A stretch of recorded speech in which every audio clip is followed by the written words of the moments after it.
কেউ বলছে দ্বিতীয় স্বাধীনতা, তৃতীয় স্বাধীনতা। যেখানে দরবেশরা নিরাপদে নেই সেখানে কিসের স্বাধীনতা? তোরা দেশের অর্থনীতি একেবারে পেশ মারি থুই দিছাও, আবার নাম নিছাও দরবেশ, আবার তার দাড়ি কাটো। এনে একটু ওই যে সাদা তিনটে দাগ দেয় না, ওই লাগালি তো বুঝতেই পারতো না যে ইয়ে সেই দরবেশ। ও মনে করতো পুরোহিত, এই মনে করে ছেড়ে দিত। এই যে দেখো, এই যে এখানে দেখো কি লিখেছে, এই উপমহাদেশে ইসলাম প্রচার করার জন্যে আরবীয় কান্ট্রি থেকে অনেকেই এসেছিল। তার মধ্যে ছিল ওলি আউলিয়া, গাউস, কুতুব, পীর এবং দরবেশগণ। চাচা, এই দরবেশের কথা যখন কইলে তাহলে আমার একটা ঘটনার কথা মনে পড়ে গেল। আমি তোর ঘটনা শুনছি, এর মধ্যে তুই আবার ঘটনা ঢুকলি, তাহলে তো তোর আর ঘটনা শোনার দরকার নেই। আমারটাকে তুমি শুনে নাও, ইম্পর্টেন্ট ঘটনা। বল, পেশা বিনোদন। বলছি ওই সেই দরবেশ তো ধরা খেয়েছে, জানো এই ঘটনা? আল্লাহ, কি দেশে এসেছি আমরা, কোন যুগ জামানায় চলে এসেছি। কেউ বলছে দ্বিতীয় স্বাধীনতা, তৃতীয় স্বাধীনতা। যেখানে দরবেশরা নিরাপদে নেই সেখানে কিসের স্বাধীনতা? ওরে এ দরবেশ সে দরবেশ না, আল্লাহ বালা, এ হচ্ছে ওই পালাচ্ছিল দরবেশ। পালাবে না কেন? আজকে নিরাপত্তা নেই, আগে আলেমুলামা নির্যাতিত হইতো, এখন দরবেশরা আবার কইছে ভাইটি যাচ্ছে। আল্লাহ, তুমি কি চেনো এই দরবেশের? চিনার দরকার নেই, দরবেশ মানে হইলে আল্লাহর ওলি, গাউস, কুতুব, পীর, ভাষায় এনে যে ফেসবুকে দেখলি গেছে। ওরে এইটা হচ্ছে সেই পলানো দরবেশ, ওই যে দাড়ি মারি কেটে এতে পলাচ্ছিল আমাদের দেশ থেকে। দাড়ি কাইটিছে আবার কিরাম দরবেশ? তাহলে বোঝো তাহলে এবার এটা দরবেশের নাম শুনলাম যে ওই যে ইয়ে কেলেঙ্কারি, ওই যে শেয়ার বাজার কেলেঙ্কারি করিল, আবার আবার কি হাদিস আন্দোলনে যে কইছে কোরআনে সমস্যা আছে, নাউজুবিল্লাহ। ওইতি ও তো দরবেশ না, তো দরবেশের নাম ভাঙায় খেয়েছে। তাই এখন কি অবস্থা? এখন ওই যে 14 শিখির মধ্যে যে দেখছে রচান দেখছে, তা ওর একটু খোঁজ খবর নেওয়া দরকার। খোঁজ খবর নেওয়া না তুমি মেলা দিন তো তুমি খালি এই ফেসবুকটা কাটিয়ে দিয়ে তুই একটু ফোনটা ধরাই দে। দরবেশ নেটে ধরাইস নে, আবার অনেক কথা বলতে বলতে আবার নেট অফ করে দিতে পারে। সিমি দিছে, তুমি কল যাচ্ছে নাহিদের সাথে কথা বলি যেন নেট অফ না করে।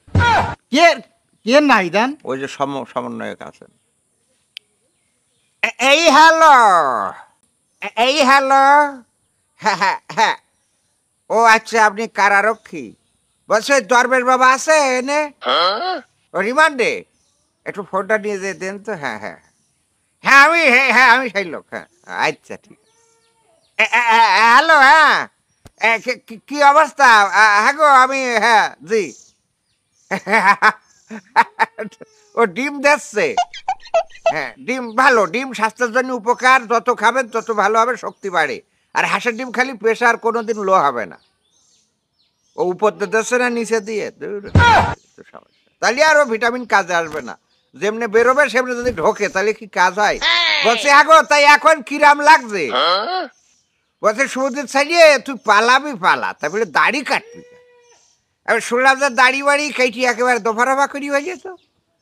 ওরে বাপু রে, আবার নাকি নৌকায় চলে আসো, তা নৌকায় তুমি এটা তোমার তো মনে করো যে একটা ব্যাকলি কাজ কর। যে নৌকা ডুবিয়ে যায় তাতে কোনোদিন কেউ চড়ে? হাগো, ও চাইলে পরিচয় দেওয়ার পরেও ছাড়িনি। এখন বুঝে ফেলিয়েছে রুহুর বয়স হয়ে গেছে, সব বোঝে যে কোন কোন রাস্তায় আয়না ঘর ফাইনা ঘর এগুলো সব এখন মুখস্থ। এখন কথা সেটা না, কথা হলো তুই রাসুলি শুন না, তোখানে খুল লাগালি কি করি, এবার একটু বুঝো দিন। আরে বাবা, ওই আল হাদিস থেকে শিখিস? আল হাদিস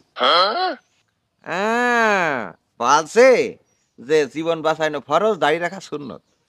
তা এই জন্য সুন্নত কেটে ফরজ, তা ভালো, ফরজ ভালো বানাবানি। এখন কথা সেটা না, তুই আচ্ছা হাদিসের কথা বাদ দে।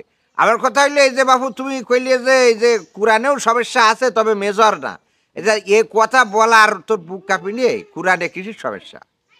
আল্লাহর কোরআন এটা হইলো এক বাক্যে নির্ভুল হিসাবে আল্লাহ প্রমাণ করিয়ে দিয়েছে, বিজ্ঞানীরা প্রমাণ পেয়েছে, আর বাকি যারা তারাও তো প্রমাণ পেয়েছে। আস্তিক নাস্তিক সবাই কোরআন থেকে পথের দিশা পায়, আর তুমি এই শিখো কোরআনের সবাই সাথে তোমার কাঠি খুলিয়ে দেওয়ার দরকার তোমার।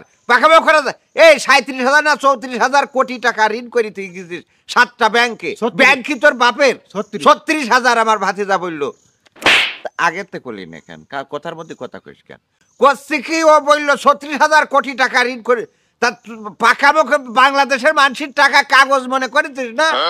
হ্যাঁ, তোমাদের কাঠি খুলি দেওয়ার দরকার, তোমাদের বে হিসেবে ফাঁসি দেওয়ার দরকার। তোমাকে তোমরা দেশের অর্থনীতি একেবারে তেস মেরি থুই দিছাও, আবার নাম নিছাও দরবেশ, আবার তার দাড়ি কাটো।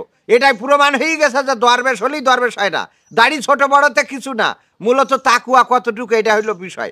তা আসলে যে তোর মধ্যে কোনো তাকুয়া নেই, আর তোর কি দেখিয়ে তোর ওই যে আল হাদিস সংগঠনে ডাকিল, আমি তো এটাই বুঝি না। ওরাও মনে হয় এই ক্লাসে পাকামো করার জায়গা খুঁজে পাও না তুমি। এখন কথা করছি শোনো, রিমান্ড 10 দিন দিয়েছে, দরকার হলে 20 দিন দেবে, দরকার হলে 20 দিন দেবে, যা মন চাই দেবে, সহ্য করবা। কারণ মানুষের বহু জ্বালাই চাও, এখন নিজে চলো। দরবেশ, তোমার দরবেশগিরি ছুটাই দেবো। তুমি দরবেশের নাম নিয়ে তুমি দরবেশগের অপমান করতে চাও। তুমি পাকামো থাকা দে কারারক্ষীর কাছে দে। এ সমুদ্রে চাইলে এজন্য বেরোতে না পারে, খেয়াল রাখবি। তোকে তো আবার বিশ্বাস নেই, টাকা খেয়ে চাইলে দিস, 3 দিন পরে শোনা যায় সৌদি আরবে। হ্যাঁ, আর মাথায় রাখবি কিন্তু এমন দরবেশ এইবার কাবার ইমামের পাশে দাঁড়াইতে, পিছনে বরাবর দাঁড়াইতে তাহাজ্জুদের নামাজ পড়িয়ে তারাবি পড়িয়েছে। হ্যাঁ, ভালো দরবেশ কিন্তু, খেয়াল রাখিস। ও বললো দোয়া করলে একটা কবুল হবে না, এটা খেয়াল রাখিস। আচ্ছা ঠিক আছে। শালা দাড়ি এমন কাটায় কেটেছে যে ওই দাড়ির পরে যদি কেউ তেল সাই পুড়ে যায় তাহলে একদম ছটকে যায় পড়ে ইন্ডিয়া। ওরে বাপু রে, আমি করলাম যে ও দাড়ি কেটেছে এনে একটু ওই যে সাদা 3টে দাগ দেয় না, ওই লাগালি তো বুঝতেই পারতো না যে ইয়ে সেই দরবেশ। ও মনে করতো পুরোহিত, এই মনে করে ছেড়ে দিত, বুঝেছিস? ওইটা তো ভুল কাজ করেছে।